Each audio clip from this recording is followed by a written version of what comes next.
Isang mapagpalang araw po sa inyong lahat, sa lahat ng mga officers and members ng Hong Kong Mariners Chapter. So, alam niyo po, pag sinasabing Hong Kong Mariners, naalala ko si Apo Lakay, and of course, ang papa ko, si Apo Maning. Dahil during those times, nung kasama ko pang nag-mission si Apo Lakay, bukang bibig ni Apo Lakay ang Hong Kong Mariners. Dahil saan man kami pupunta noon during the mission, kayo po ay kanyang pinagmamalaki. Dahil sa inyong malakas na pananampalataya sa kanya, sa inyong mga achievements, sa inyong mga sakripisyo ng bawat miyembro dyan po sa Hong Kong Mariners. So kayo po yung sinasabing may tuturing na model chapter, no? Especially dito po sa overseas. And I would highly agree with that, like 100%. Dahil actually, dito po sa UAE chapter, akin din pong ipinagmamalaki ang Hong Kong Mariners chapter as far as faith and sacrifice is concerned. Kaya kayo po yung naging modelo namin kung bakit ang UAE chapter ay kumbaga, I would say na hindi naman 100% pareho sa achievements ng Hong Kong Mariners, but you are our model.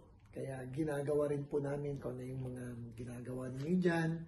And of course, dinadagdagan namin kung ano yung mga mas nakabubuti pang mga dapat gawin para ma-improve pa namin ang aming chapter dito sa UAE. So, yun po, naalala ko si Apo Lakay, and alam niyo naman yung last visit ni Apo Lakay dyan ay ako po ang isa sa mga kasama ni Apo Lakay noon.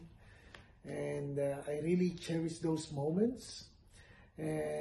Nakakamiss po yan sa Hong Kong Mariners, and hopefully one day makakapunta ulit po kami dyan. And of course, pag sinabi mong Hong Kong Mariners chapter, naalala ko rin ang aking ama, si Apo Maning. And as you know, siya po ang isa sa mga founder or nagtatag ng chapter ng Hong Kong Mariners. Kaya alam niyo po, pag may magandang balita, ay nasisiyahan po ako.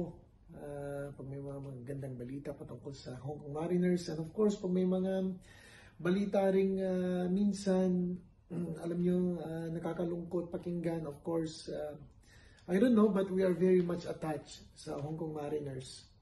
Dahil nga po yung sabi ko nga, pag narinig ko ang sa aming pamilya, narinig namin ang Hong Kong Mariners, naalala namin ang aming ama.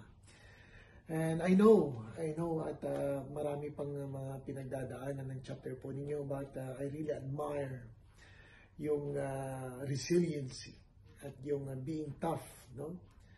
And yung pagbangon ng Hong Kong Mariners, I would say, for the different kinds of challenges, no? Na dinaranas po niyo dyan. So pagpatuloy niyo po yan. At alam ko dahil sa pananampalataya makakabangon po muli ang Hong Kong Mariners. At hindi dahil kayo po ay lumagapak sa lupa, kundi pagbangon sa mga iba't ibang mga pagsubok na dinaranas ninyo. But I know you're strong enough to overcome all these trials.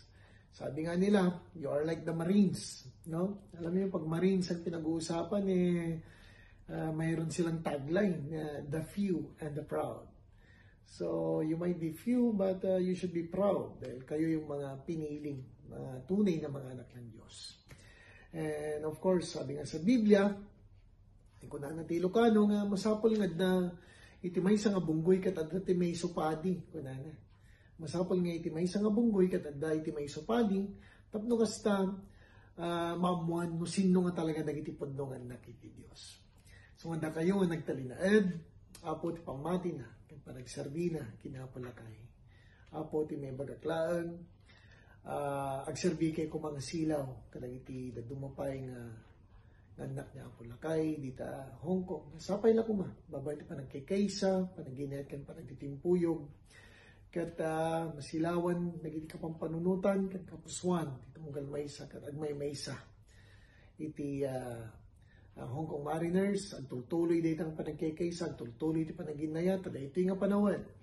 Saan nga panahon, di pa nagsisinupyat, saan nga panahon, di pa nagsisina. Nung dikat, panahon, di pa nagkaykaysa kan panaginayat, panagbibinadang, kan panagtitinulong timay sa kamaysa. So once again, congratulations, Hong Kong Mariners chapter on your anniversary. So, Apo, in behalf of the officers and members dito po sa Middle East chapters comprising UAE, Kuwait, Qatar, Saudi Arabia, and Israel, we wish you a blessed anniversary. Congratulations!